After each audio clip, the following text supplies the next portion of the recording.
Hi, I'm Kizo and I'm running for VP Community. The reason why I'm running for VP Community is actually quite a lot of reasons. First of all, it's because I really want to get involved in the university. For the 3 years I've been here, they've been just absolutely amazing to me. And the other thing that really attracted me is the way the job is. It's very diversified, you have a lot of responsibilities. And there's also another reason is that there are a lot of students that face a lot of problems with accommodations and then their relations with the union and all these problems. And most of my friends came up to me and they were like, we really want to do something about it, but we don't know why and how to do it. So I was like, sure, I'll run for them. I'll try to do my best for them. And that's pretty much one of the reasons why I want to do it. Some of my ideas are related to the housing plan. It's actually been official that the student quota is going to increase from 15,000 to 18,000. So that means that's 3,000 more students since last year, and they're going to be coming and looking for accommodation. And what we've realized is that most landlords, they actually exploit their students and their tenants. So I was thinking of coming up with this Rate Your Landlord survey, where the current students actually rate their landlords, and the landlords with the highest ratings, the students would actually know that how good they are and why they're good. And with that would actually increase some sort of competition in the market, which would increase, motivate the ones that are rated quite low to actually improve and make their housing either cheaper or with better facilities and stuff like that. I've also, the second point is related to the student image in the Guildford community.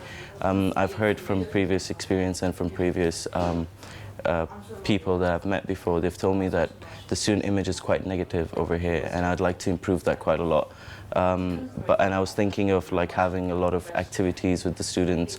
It's literally like during the daytime where the Guildford community and the students could meet each other and they can just talk and just have a normal chat. And there's a current community rep scheme going on by the current VP community, Saskia.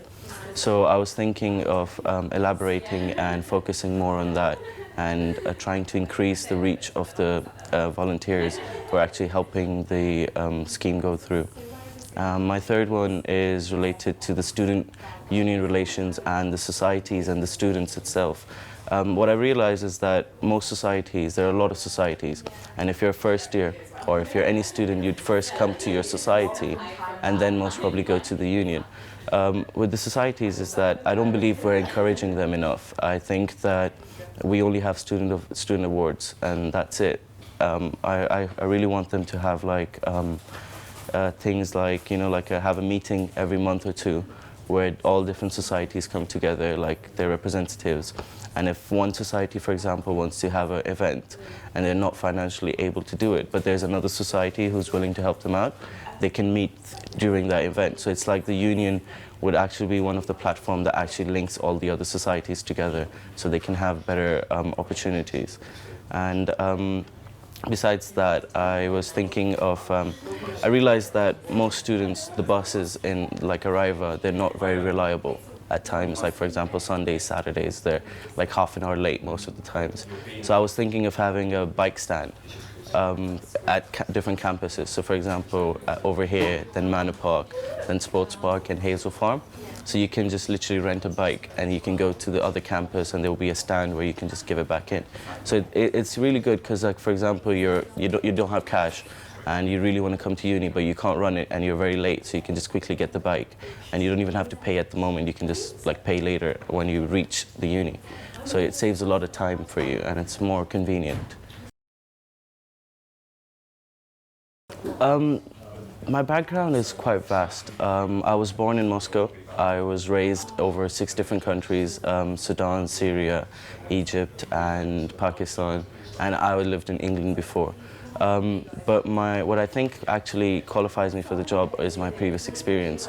I worked at Barclays, I was a teaching assistant, and I was a receptionist at Travelodge, as well as I was one of the founders for this Living Peace project, where we tried to eradicate bullying and racism at a very young age, but we targeted students at primary school.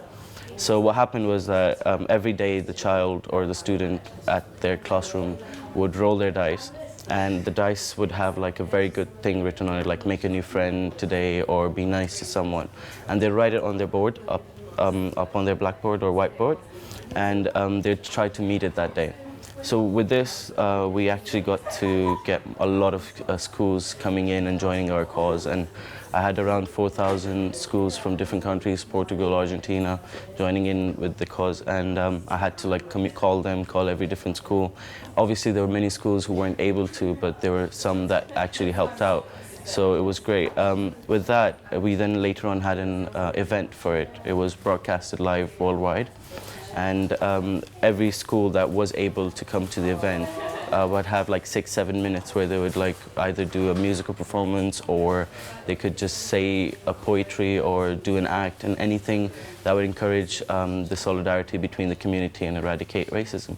So I was in charge of that whole event organization, and I had to work with the music and everything. I remember once we went to the to the event, we were there, and then suddenly the music system stopped working, and then no one knew what to do. So what we did, we just randomly went on stage and we just started like cracking jokes, and we started like playing music with the guitar and stuff like that.